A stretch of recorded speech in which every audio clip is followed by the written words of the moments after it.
ನಮ್ಮ ಕನ್ನಡ ವರ್ಷನ್ನಲ್ಲಿ ರಣಬೀರ್ ಕಪೂರ್ ಅವರಿಗೆ ಧ್ವನಿಯಾಗಿರೋದು ಯಾರು ಗೊತ್ತೇ? ನಮಸ್ಕಾರ ಸ್ನೇಹಿತರೆ, welcome back to public talk Kannada cine Duniya YouTube channel. ನಾನು ನಿಮ್ಮ ಪ್ರೀತಿಯ ಜವಳಿ ಕೊಟ್ರೇಶ್. ಸ್ನೇಹಿತರೆ, ಇದು ನಿಮ್ಮದೇ ಚಾನಲ್, ಇದು ಸಿನಿ ರಸಿಕರ ಚಾನಲ್, ಸಿನಿ ಪ್ರೇಮಿಗಳ ಚಾನಲ್, ಅದುವೇ public talk Kannada cine Duniya YouTube channel. ಸ್ನೇಹಿತರೆ, ನಮ್ಮ ರಾಕಿಂಗ್ ಸ್ಟಾರ್ ಯಶ್ ಹಾಗೂ ರಣಬೀರ್ ಕಪೂರ್ ಅವರು ಅಭಿನಯಿಸಿರುವ ರಾಮಾಯಣ ಸಿನಿಮಾ ಟ್ರೈಲರ್ ನೀವು ನೋಡಿರ್ತೀರಿ.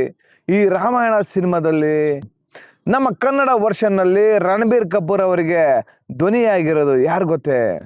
ಗೊತ್ತಿಲ್ವಾ? ಹಾಗಾದರೆ ನಾನು ಈ ವಿಡಿಯೋದಲ್ಲಿ ಅವ್ರು ಯಾರು, ಇದಕ್ಕೂ ಮೊದಲು ಅವರು ಯಾವ ಸೀರಿಯಲ್ಗಳಲ್ಲಿ ಅಭಿನಯಿಸಿದ್ರು ಅನ್ನೋದನ್ನು ಸವಿರವಾಗಿ ಹೇಳ್ತಾ ಹೋಗ್ತೀನಿ. ಅದಕ್ಕೂ ಮೊದಲು ಇದುವರೆಗೂ ಯಾರ್ಯಾರು ನನ್ನ public talk Kannada cine Duniya YouTube ಚಾನಲ್ನ ಸಬ್ಸ್ಕ್ರೈಬ್ ಮಾಡ್ಕೊಂಡಿಲ್ವೋ ಅವ್ರು ಈಗಲೇ ಹೋಗಿ ಸಬ್ಸ್ಕ್ರೈಬ್ ಮಾಡ್ಕೊಳ್ಳಿ.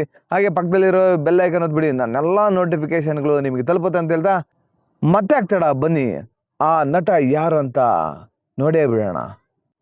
ಭಗವಂತನಾಗಿ ಕಿರುತೆರೆಯಲ್ಲಿ ಮಿಂಚಿ ಈಗ ಡಬ್ಬಿಂಗ್ ದುನಿಯಾದ ಬಿಜಿಯೆಸ್ಟ್ ಸ್ಟಾರ್ ಆಗಿರುವ ಕಾರ್ತಿಕ್ ಸಾಮಗ. ಯಾರು ಇವರು ಕಾರ್ತಿಕ್ ಸಾಮಗ ಅಂತೀರಾ? ಬನ್ನಿ, ಈ ಕಾರ್ತಿಕ್ ಸಾಮಗನ ನೀವು ಆಲ್ರೆಡಿ ಹಲವಾರು ಸೀರಿಯಲ್ಗಳಲ್ಲಿ ನೋಡಿದಿರಿ. ಇವರು ಯಾಕೆ ಈ ಡಬ್ಬಿಂಗ್ ಕ್ಷೇತ್ರಕ್ಕೆ ಬಂದರು ಅನ್ನೋದನ್ನ ಈಗ ತಿಳ್ಕೊಳ್ಳೋಣ. ಸಿನಿಮಾದ ಟ್ರೈಲರ್ನಲ್ಲಿ ಯಶ್ ಅಬ್ಬರ ಕಂಡ ಪ್ರೇಕ್ಷಕರಿಗೆ ರಾಮನ ಸೌಮ್ಯ ರೂಪವು ಕಣ್ಮನ ಸೆಳೆದಿದೆ. ಕನ್ನಡದಲ್ಲಿ ಈ ಟ್ರೈಲರ್ ಕಂಡವರಿಗೆ ರಾಮನ ಪಾತ್ರಧಾರಿ ರಣಬೀರ್ ಕಪೂರ್ ಅವರು ಇನ್ನಷ್ಟು ಹತ್ರ ಆಗ್ಬಿಟ್ಟಿದ್ದಾರೆ ನಮ್ಮ ಕನ್ನಡದ ಪ್ರೇಕ್ಷಕರಿಗೆ. ಇದಕ್ಕೆ ಮುಖ್ಯ ಕಾರಣ ಯಾರು ಗೊತ್ತೇ? ಅದು ನಮ್ಮ ಕಾರ್ತಿಕ್ ಸಾಮಗ. ಇವರು ಈ ಸಿನಿಮಾದ ಕನ್ನಡದ ಅವತರಣಿಕೆಯಲ್ಲಿ ರಣಬೀರ್ ಕಪೂರ್ ಅವರಿಗೆ ಡಬ್ಬಿಂಗ್ ಮಾಡಿದ್ದಾರೆ. ಕರಾವಳಿ ಸಿನಿಮಾದಲ್ಲಿ ಪ್ರಜ್ವಲ್ ದೇವರಾಜ್ ಅವರಿಗೆ ಡಬ್ಬಿಂಗ್ ಮಾಡಿದ್ದು ಕೂಡ ಇದೇ ಕಾರ್ತಿಕ್ ಸಾಮಗ. ಈ ರೀತಿ ಇವರು ಸುಮಾರು 500ಕ್ಕೂ ಹೆಚ್ಚು ಸಿನಿಮಾಗಳಲ್ಲಿ ಹೀರೋಗಳಿಗೆ ಡಬ್ಬಿಂಗ್ ಮಾಡಿದ್ದಾರೆ. ಸಣ್ಣ ಪುಟ್ಟ ಪಾತ್ರಗಳಿಗೆ ಡಬ್ಬಿಂಗ್ ಮಾಡಿದ ಲೆಕ್ಕವನ್ನೇ ಇವರು ಇಟ್ಕೊಂಡಿಲ್ಲಂತೆ. ಕನ್ನಡದ ಕಿರುತೆರೆಯಲ್ಲಿ ಶನಿ ಸೀರಿಯಲ್ನ ಇಂದ್ರ, ಭೂಮಿಗೆ ಬಂದ ಭಗವಂತ ಧಾರಾವಾಹಿಯ ಶಿವ, ಈಗ ರಾಘವೇಂದ್ರ ಮಹಾತ್ಮೆಯಲ್ಲೂ ಕೂಡ ಶಿವನಾಗಿ ನಟಿಸ್ತಾ ಇರುವ ಕಾರ್ತಿಕ್ ಸಾಮಗ ನಟನೆಗಿಂತ ಹೆಚ್ಚು ಡಬ್ಬಿಂಗಲ್ಲಿ ಬ್ಯುಸಿ ಆಗಿಬಿಟ್ಟಿದ್ದಾರೆ. ಈ ಬಗ್ಗೆ ಹೇಳಿರುವ ನಮ್ಮ ಕಾರ್ತಿಕ್ ಸಾಮಗ ಅವರು, ನನ್ನ ಮೊದಲ ಪ್ರಾಜೆಕ್ಟ್ ಮುಗಿದಾಗ ನನಗೆ ಯಾವುದೇ ಕೆಲಸ ಆಫರ್ ಇರಲಿಲ್ಲ, ಆಗ ನನ್ನ ಕೈ ಹಿಡಿದಿದ್ದೆ ಈ ಡಬ್ಬಿಂಗ್. ಬಹುತೇಕ ಎಲ್ಲ ಪರಭಾಷಾ ಸ್ಟಾರ್ಗಳಿಗೆ ಡಬ್ಬಿಂಗ್ ಮಾಡಿದ್ದೀನಿ. ರಾಮ್ ಚರಣ್, ಪ್ರಭಾಸ್, ಜೂನಿಯರ್ NTR, ಬಾಲಯ್ಯ, ಪವನ್ ಕಲ್ಯಾಣ್ ಸೇರಿದಂತೆ ಅನೇಕರಿಗೆ ನಾನು ಡಬ್ಬಿಂಗ್ ಮಾಡಿದ್ದೀನಿ. ಬಾಲಯ್ಯ ನಟನೆಯ ಅಖಂಡ, ಭಗವತಿ ಕೇಸರಿ ಚಿತ್ರಗಳಿಗೆ ಡಬ್ ಕೂಡ ಮಾಡಿದ್ದೀನಿ. ಕೆಲವರಿಗೆ ಡಬ್ ಮಾಡುವಾಗ ಸ್ವಲ್ಪ ಶೈಲಿ ಕೂಡ ಬದಲಾಯಿಸ್ಕೊಳ್ತೀನಿ. ಸೀತಾರಾಮ್ ಸಿನಿಮಾಗೆ ದುಲ್ಕರ್ ಸಲ್ಮಾನ್ಗೆ ಡಬ್ಬಿಂಗ್ ಮಾಡಿರೋದು ಬೇರೆ ತರಹ ಕೇಳಿಸುತ್ತೆ.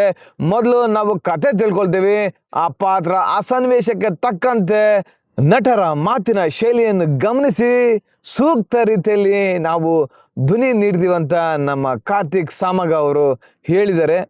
ಕೆಲವೊಮ್ಮೆ ತುಂಬ ಟೇಕ್ಸ್ಗಳು ತಗೊಂಡೋಗ್ಲೂ ಕೂಡ ನಾನು ಬೇಸರ ಮಾಡ್ಕೊಳ್ದೆ, ನಾನು ಎಷ್ಟು ಸಾಧ್ಯವಾಗುತ್ತೋ ಅಷ್ಟು ಬೆಸ್ಟ್ ಕೊಡೋದಕ್ಕೆ ಪ್ರಯತ್ನ ಪಡ್ತೀನಿ. ಅದಕ್ಕೆ ನನಗೆ ಹೆಚ್ಚೆಚ್ಚು ಅವಕಾಶಗಳು ಬರ್ತಾ ಇವೆ. ಕನ್ನಡದ ಕೆಲವು ಹೊಸ ಹೀರೋಗಳಿಗೂ ಕೂಡ ಡಬ್ ಮಾಡಿದ್ದೀನಿ. ಅವರ ತುಟಿಯೇ ಬಿಚ್ಚದ ಕೆಲವೊಂದು ದೃಶ್ಯಗಳಿಗೂ ಕೂಡ ಡಬ್ ಮಾಡಿ ಜನರು ಮೆಚ್ಕೊಳ್ಳುವಂತೆ ತೆರೆಗೆ ಮುಟ್ಸಿದ್ದು ಇದೆ ಅಂತ ನಮ್ಮ ಕಾರ್ತಿಕ್ ಸಾಮಗ್ ಅವರು ಹೇಳಿದ್ದಾರೆ. ಕಾರ್ತಿಕ್ ಸಾಮಗ್ ಅವರು ಇನ್ನೊಂದು ವಿಷಯ ಹೇಳ್ತಾರೆ, ನಟನೆಯ ವಿಷಯದಲ್ಲಿ ನಾನು ತುಂಬ ಸೆಲೆಕ್ಟಿವ್, ಪಾತ್ರದಿಂದ ಪಾತ್ರಕ್ಕೆ ವ್ಯತ್ಯಾಸವಿರಬೇಕು.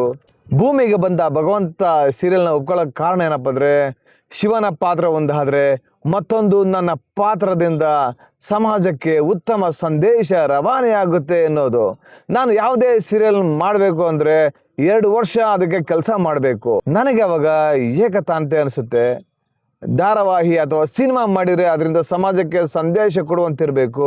ಮಾಡುವ ಪಾತ್ರ ನಮಗೆ ತೃಪ್ತಿ ಕೊಡಬೇಕು ಅಥವಾ ಹಣ ಸಂಪಾದನೆ ಮಾಡಬೇಕು, ಇಲ್ಲವಾದರೆ ಮಾಡಿ ವ್ಯರ್ಥ ಅಂತ ಹೇಳ್ತಾರೆ. ಸದ್ಯಕ್ಕೆ ಕಾರ್ತಿಕ್ ಸಾಮಗ ಅವರು ಒಂದು ಸಿನಿಮಾದಲ್ಲಿ ನಟಿಸುವ ತಯಾರಿ ನಡೆಸಿದ್ದು, ಅದರ ಪ್ರೀ ಪ್ರೊಡಕ್ಷನ್ ನಡೀತಾ ಇದೆ. ಈಗ ರಕ್ಷಿತ್ ಶೆಟ್ಟಿ ಸಿನಿಮಾಗೆ ಜನರು ಕಾಯುವಂತೆ ನಮ್ಮ ಸಿನಿಮಾವನ್ನು ಜನರು ಕಾದು ನೋಡುವಂಥ ಸಿನಿಮಾಗಳು ಮಾಡಬೇಕು ಅಂದ್ಕೊಂಡಿದ್ದೀರಿ. ಸಿನಿಮಾ ವಸ್ತುವೇ ಹೀರೋ ಆಗಿರಬೇಕು ಎನ್ನೋದು ನನ್ನ ಆದ್ಯತೆ ಅಂತ ಕಾರ್ತಿಕ್ ಸಾಮಗ್ ಅವರು ಹೇಳಿದ್ದಾರೆ. ಇಷ್ಟೊತ್ತು ನೀವು ನೋಡಿದ್ರಲ್ಲ ಸ್ನೇಹಿತರೆ, ನಮ್ಮ ಕಾರ್ತಿಕ್ ಸಾಮಗ್ ಅವರು ಶನಿ ಸೀರಿಯಲ್ನಲ್ಲಿ ಪಾತ್ರ ಮಾಡಿದ್ರು. ಹಾಗೆ ಇನ್ನೂ ಹಲವಾರು ಸೀರಿಯಲ್ಗಳಲ್ಲಿ ಪಾತ್ರ ಮಾಡಿ ಕೆಲವೊಂದು ಟೈಮ್ಗಳಲ್ಲಿ ಅವಕಾಶಗಳು ಇಲ್ದೇನೆ ಅವರು ಈ ಒಂದು ಡಬ್ಬಿಂಗ್ ಕ್ಷೇತ್ರಕ್ಕೆ ಎಂಟ್ರಿ ಹೊಡಿಬೇಕಾಯ್ತು. ಈ ಡಬ್ಬಿಂಗ್ಗೆ ನನಗೀಗ ಅನ್ನ ನೀಡ್ತಾ ಇದೆ ಅಂತ ಅವರು ಎಷ್ಟು ಮನಸ್ಪೂರ್ವಕವಾಗಿ ಹೇಳಿದ್ದಾರೆ ನೋಡಿ.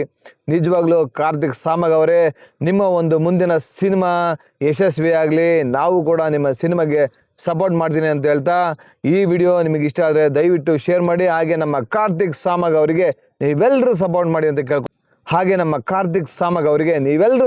ಅಂತ ಕೇಳ್ಕೊತೀನಿ ಅಂತ ಹೇಳ್ತಾ, ಕನ್ನಡ ಚಿತ್ರರಂಗವನ್ನು ಉಳಿಸಿ, ಕನ್ನಡ ಚಿತ್ರರಂಗವನ್ನು ಬೆಳೆಸಿ. ಜೈ ಕರ್ನಾಟಕ ಮಾತೆ. ಧನ್ಯವಾದಗಳು.